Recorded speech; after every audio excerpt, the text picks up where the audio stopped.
Hello everyone, I am the storyteller, and today I'm here to help you have a restful sleep. I know you're using this video to drift off more easily, so relax, unwind, and let the story guide you into your dreams. Before we begin, let me know where you're from and what time you're watching this video.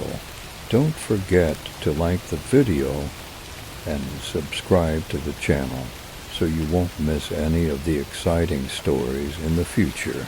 College projects are supposed to be straightforward.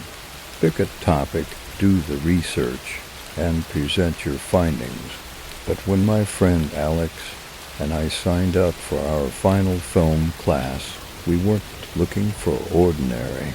We wanted something memorable, something bold. So naturally, we decided to shoot a documentary in the infamous Graywood Forest, a place shrouded in mystery, where stories of disappearances, cults, and eerie figures had kept locals far away. People said the forest was cursed. Some believed it was haunted by spirits from the native tribes who once called it sacred ground. Others whispered of satanic rituals in the 1980s. But Alex and I weren't the superstitious type. To us, the stories were nothing more than fuel for urban legends, perfect for the kind of documentary that would capture the class's attention. It was dusk when we arrived, the late afternoon sun casting long, eerie shadows between the trees. We spent the first few hours filming the serene landscape, the quiet so deep it was almost oppressive. But as the light started to fade, things got strange. There was this one cave, half hidden behind overgrown vines. Alex insisted we check it out, eager to add some spooky vibes to our footage. As we set up inside, a heavy silence descended over the area, making the usual forest noises, birds, rustling leaves seem almost too loud by contrast. Then Alex froze mid-shot, his face suddenly pale. "Did you hear that?" he whispered. I strained my ears, but heard nothing, just the wind outside the cave. But the look on Alex's face sent a shiver down my spine. We stood there, hearts pounding in our ears, and that's when I heard it too. Footsteps, slow, deliberate, approaching from just beyond the cave entrance. Probably another hiker, I mumbled, trying to keep my voice steady, but something felt off. The steps were too slow, too precise, like they didn't belong to someone just wandering through. They circled the cave, but never came closer. The sound was faint one moment, then loud the next, as if whoever or whatever was walking was toying with us. "We should get out of here," Alex said, his voice tight with unease. We quickly packed up, trying to laugh off the tension, but our jokes fell flat. As we emerged from the cave, the forest seemed darker than before. The sun had almost disappeared, leaving only a dim, gray light filtering through the trees. The air felt heavier, suffocating. And then we heard it again, the footsteps. But this time they were running. We spun around, our eyes scanning the tree line. At first we saw nothing, but then, just barely visible in the shadows, were figures. They moved between the trees, human-shaped, but distorted, like they weren't quite solid. I tried to tell myself it was just a trick of the light, but my gut screamed otherwise. We started walking faster, trying not to look back, but as the footsteps grew louder, closer, we broke into a run. I stole a glance behind me. That's when I saw them three figures draped in black, their faces obscured by what looked like featureless masks. They moved impossibly fast, gliding through the trees as if the terrain meant nothing to them. "Run," Alex Yale ... We sprinted, branches slashing at our faces as we stumbled through the underbrush. My lungs burned, but the figures kept gaining on us. They didn't move like normal people. They were too fluid, too quick. Panic clawed at my chest as we reached the car. We threw ourselves inside, slamming the doors shut, gasping for breath. Alex fumbled with the keys, but as the engine roared to life, the car lurched. Flat tires, all of them. Before we could process what was happening, the figures emerged from the shadows, closer than ever. They were human.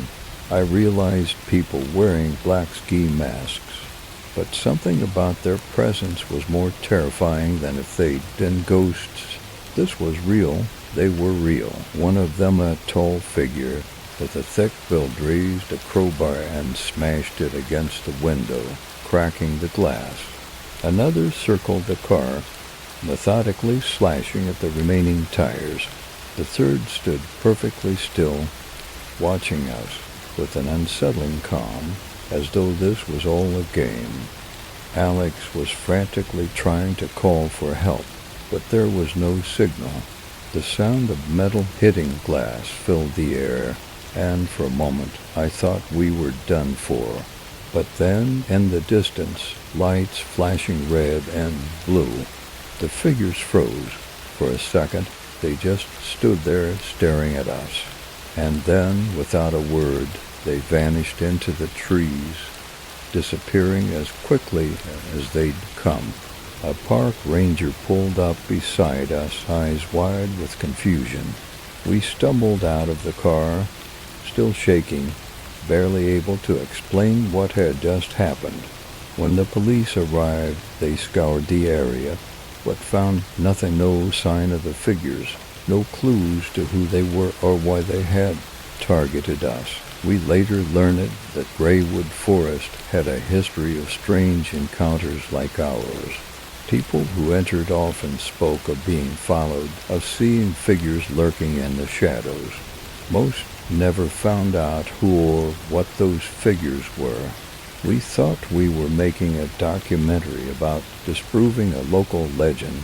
Instead, we became part of it. It was the last weekend of summer before I had to head back to college. Jess, Katie, and I decided to have one final adventure before our lives returned to the grind. We opted for something simple, a light hike and overnight campout. The idea was to escape for a little while away from Netflix marathons and summer jobs. We packed the car early, loaded with snacks, tents, and a speaker to blast some tunes on the way. I think we played Wrecking Ball by Miley Cyrus at least 7 times before we even left town. Our destination was a trail that Jess's older brother had recommended, about an hour out. Secluded but beautiful, he said. You'll have the place to yourselves. That's what we were after, quiet nature and 0 distractions. Before hitting the trail, we stopped at a gas station. None of us were 21 yet, but Katie, bold as ever, decided to try her luck buying some beer. Jess and I sat in the car, laughing and joking. Katie walked out of the store empty-handed, shaking her head. The guy didn't even try to entertain it. She muttered, clearly frustrated. As we were about to pull out, a man walked up to our car. He looked to be in his mid-20s, a bit scruffy, but with a charming smile. Need some help getting something? His tone was light, but something about his presence unsettled me. Katie, of course, didn't hesitate. Yeah, could you grab us some beers? We've got cash. The guy nodded, took the money, and headed inside. I tried to shake the feeling of unease. It came back with the beer and our change, but there was something about the way he lingered at the car, his eyes darting between us. "Thanks," Katie said quickly, and Jess pulled out of the lot before he could say anything else. As we drove away, I glanced in the side mirror. He was still standing there, watching us. "That was weird," I muttered. ... Katie shrugged. "Relax, we got our beer, didn't we?" The drive to the trailhead was uneventful, and soon we were on the trail, surrounded by tall trees and the sounds of birds. It was beautiful, just like Jess's brother had promised. We hiked, laughed, and took pictures, enjoying the peace that came from being away from civilization. But as the day wore on, something started to gnaw at me. I couldn't shake the feeling that we weren't alone. Every so often, I heard something, a twig snapping, leaves rustling in the distance. Whenever I turned around, there was nothing, but the sensation of being watched was relentless. I didn't say anything, convincing myself it was just the usual sounds of the forest. But as dusk approached and we set up camp, the atmosphere felt off. The sun dipped quickly, and soon the forest was bathed in darkness.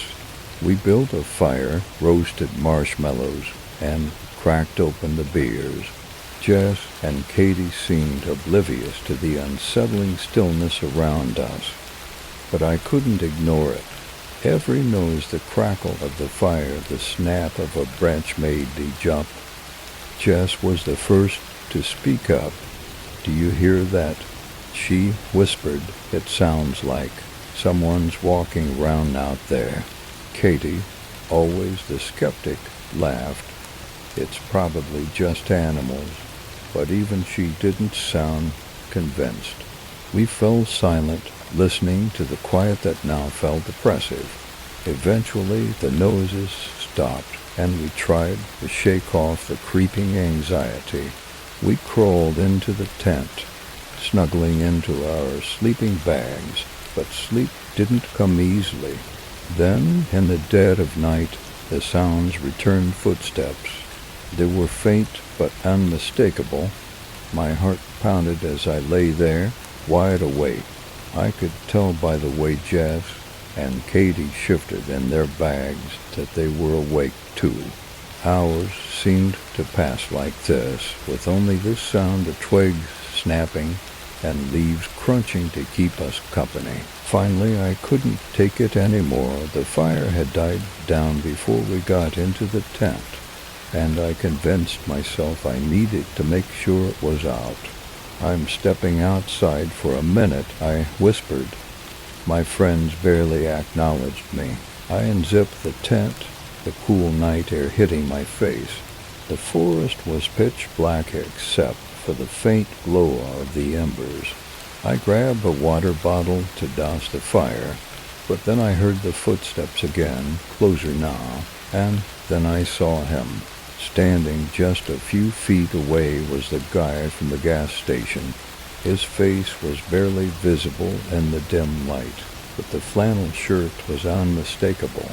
It was him. My breath caught in my throat, and I felt frozen in place. He didn't move, just stood there, staring at me. The stillness of it was terrifying. I wanted to scream, to run, but my body refused to obey. Finally, I found my voice. "Get away from me," I shouted.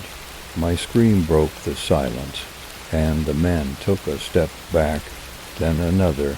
Before I knew it, he was sprinting off into the woods, disappearing into the darkness. I bolted back to the tent, shaking Jess and Katie awake. "We need to go now." I could barely get the words out, my voice trembling.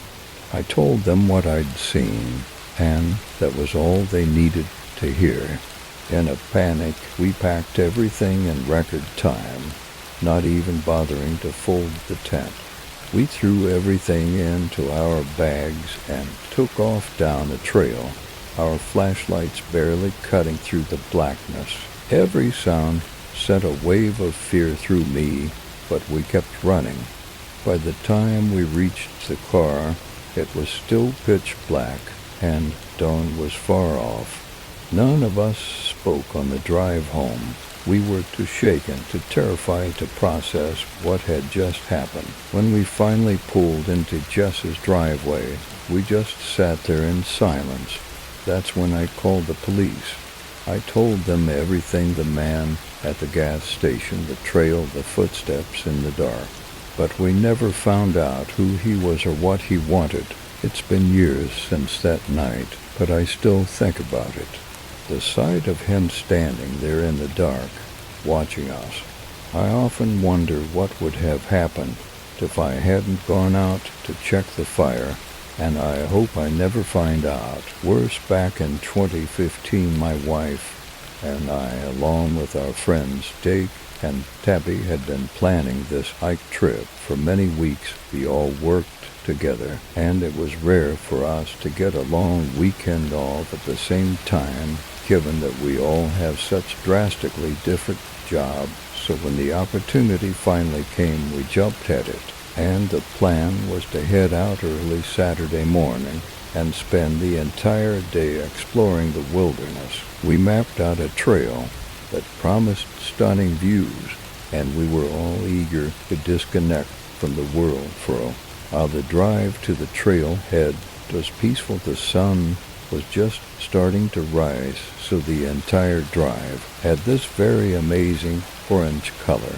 and we were laughing, swapping stories, and enjoying the early start. But as soon as we arrived at the trailhead, our excitement took a hit. The sky darkened almost instantly, and within minutes it started to downpour. It was raining so hard that you couldn't even see anything in front of you. We hoped it was just a passing shower and decided to wait it out. In the car, we'd already made the drive there. We weren't about to turn around and drive home. Already the rain pounded against the roof and the windows. Fogged up with our breath, it wasn't the start that we'd imagined, but we were determined to make the best of it. And after about 20 minutes, the rain let up, leaving behind a very misty and overcast day. We debated whether that we should continue the hike, but the trail was calling us, and we didn't want to waste any time, so we grabbed our gear and headed out. We didn't get very far before the rain started again. This time, even harder. Was like someone had turned on a faucet, and we were drenched within seconds. We ran back to the car, laughing and cursing at the same time, trying to shield ourselves from the downpour. But as we reached the car, we saw something that made us all stop in our tracks. Standing next to the SUV was a young woman. She was soaked to the bone, and her clothes clinging to her thin frame were like rags. She looked like she had been through hell, and her hair was matted, and her face was covered with seemingly dirt. And at first I thought maybe I was seeing things because of the rain, but no, she was definitely real and standing directly next to my car. Even more creepy was that she appeared to be looking into the windows. Now, without even thinking, I shouted something out like, "Hey, get away from my car." That was more out of fear than anything else. It was instinctive, and I just felt like I had this rush of adrenaline that was telling me something wasn't quite right. She didn't move, though. She stood there staring at us with these very hollow eyes. She had that look like a deer gives you in the middle of the woods when they're just sort of standing there like statues. Before I could let out another angry scream, my wife held me back and said to me in a very concerned voice to wait and hold on. She even said that she looked kind of hurt. Now Jake and Tabby were silent, unsure of what to do. I didn't want to let this stranger into our car, but I couldn't ignore the fact that she might be in serious trouble, and so against my better judgment, we all piled into the SUV with a woman sitting behind the front passenger seat, and my wife In the middle seat and the back, trying to comfort this woman, the car was cramped. The windows fogged up again from the sudden influx of bodies, and you could just feel the tension in the car. Went from a fun hiking trip to now dealing with a strange and potentially hurt woman in the middle of nowhere. The woman didn't say much. In fact, she didn't say anything at all, and she just sat there, shivering and staring straight ahead. My wife thought that she looked like she was maybe in shock, and she started to assume the worst. The woman had makeup running all down her cheeks, and was impossible to tell if that was from the rain or crying, and we tried to ask her where she was from and what had happened to her, but she didn't respond. I kept glancing at her in the rearview mirror, trying to read her expressions, but there was nothing there, just a sort of vacant look. The lights were on, but clearly nobody was home. Jake suggested that we should get her to the nearest gas station and call for help, and we all agreed there was no cell service out here, so that was our best option. I started the car, and we headed down this muddy road. The windshield wipers were working overtime to keep the rain at bay. Now I know it's easy to say this now, but something just still wasn't sitting right with me. I know this was a tense situation, but that's not what bothered me. The way she just sort of appeared out of nowhere, her silence, with the way she didn't seem to be fazed by the cold or the rain, that's what bothered me. It was clear to me that this woman had issues, and it was impossible to tell if she was dangerous or just truly shaken up about something. I could tell my wife and friends were trying to stay calm, but I could feel the discomfort they all felt, especially Tabby. We were about 2 minutes from the gas station when the woman suddenly started to scream, and not just a little scream, but it was a loud, high-pitched, guttural sound that startled me so badly that I started to lose control of the car. She thrashed around in the back seat, hitting the windows and the seats, making it impossible for me to regain control of the vehicle. I tried my best to at least keep the SUV on the road, but the road was slick, and before I knew it, the car veered off the road and into a ditch, the car now having come to a sudden stop, and for a moment everything was silent except for the pounding of the rain. We were all trying to catch our breath, trying to make sense of what just happened. But then the woman just starts cackling. It was this cold, empty laugh that was kind of bringing us back to reality. She was howling in laughter. I had a minor scrape on my forehead from hitting my head on the steering wheel, but everyone else appeared to be physically okay. And before anyone else could say anything, Jake just shouted at her, "What the hell is wrong with you?" And this woman's insane laughter came to some abrupt end. She pulled out a small blade from the inside of her shirt. It looked like a box cutter. From where I was sitting, she put her left elbow into my wife's neck and then held the blade with her right hand to Tabby's neck. She said, "Give me all your money." Now, it was one of the most unsettling parts about this nightmare that was unfolding. It was that there was no trace of fear in her voice, only a sick sort of satisfaction. And we didn't argue.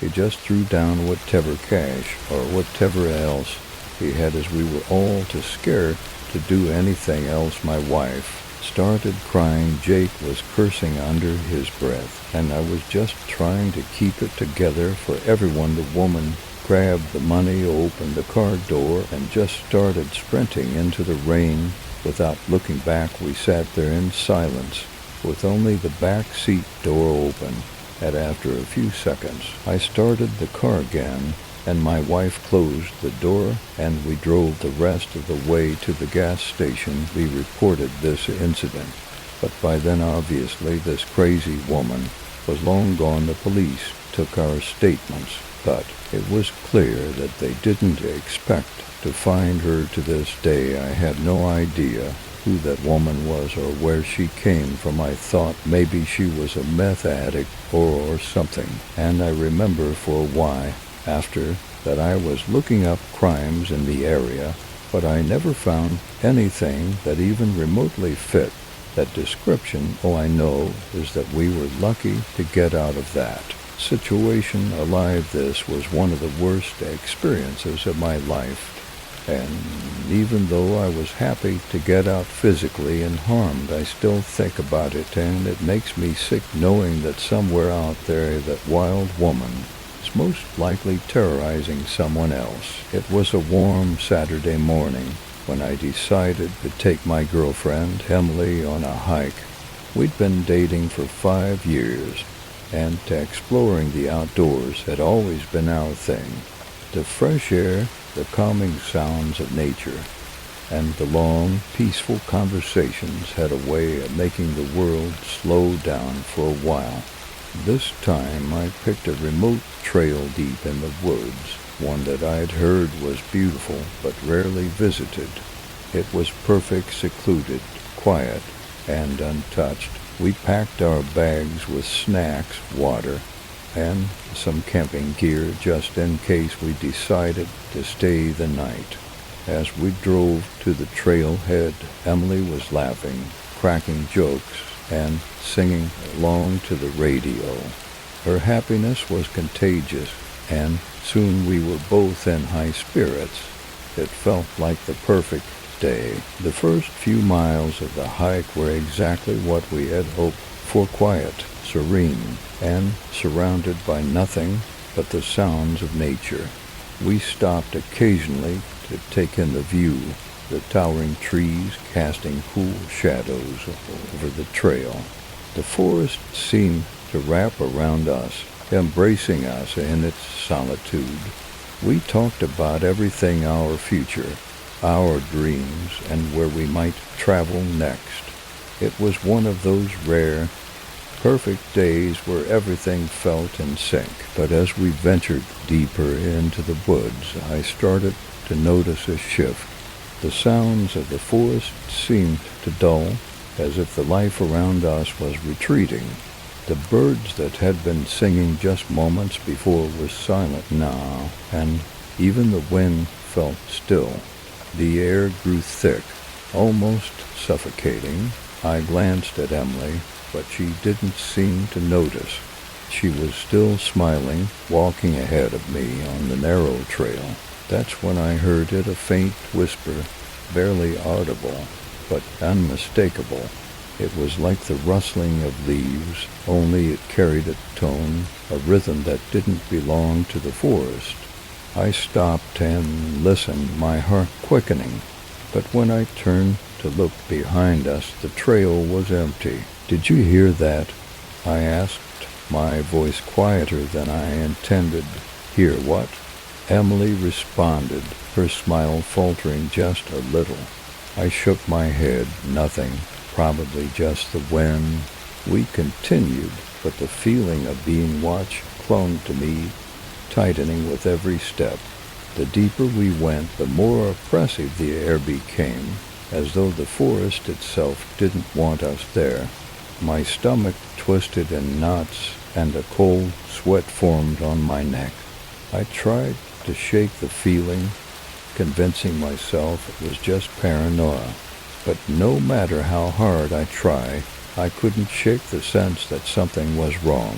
About halfway through the hike, I noticed Emily's demeanor had changed. She was no longer laughing or chatting, and her steps seemed heavy, like she was dragging herself forward. I asked if she was okay, but her responses were short, almost mechanical. Her cheerful personality had faded into something colder. "Are you sure you're all right?" I pressed, slowing my pace to walk beside her. "I'm fine," she snapped, her voice sharp and unfamiliar. It was unlike her. Emily was never short-tempered, especially not out here in nature, where she was always the most relaxed. I tried to lighten the mood, cracking a few jokes, but she remained distant. almost angry. Her eyes had taken on a strange intensity, as if she was focusing on something just beyond the trees. The more I talked, the more irritable she became, until finally she snapped. "Will you just shut up?" she shouted, startling me. Her voice echoed in the silent woods, and I froze, taken aback by the sudden outburst. I had never seen her like this, not in the entire time we'd been together. I tried to approach her, to calm her down, but she recoiled, her eyes wild with anger. "Don't touch me," she screamed, her voice breaking as tears welled up in her eyes. Then, without warning, she turned and started sprinting down the trail, deeper into the forest. Panic surged through me as I chased after her, calling her name, but she didn't stop. Her movements were erratic, like she was fleeing from something invisible, something only she could see. I could barely keep up. Finally, after what felt like hours, I caught up to her, grabbing her arm to stop her. She spun around, her face pale and her breathing ragged. "Emily, what's going on? Talk to me," I pleaded, but she didn't respond. Her eyes were vacant, staring right through me. It was as if she wasn't there, like she had been replaced by someone or something else. Then, just as suddenly as it had started, the rage in her eyes faded.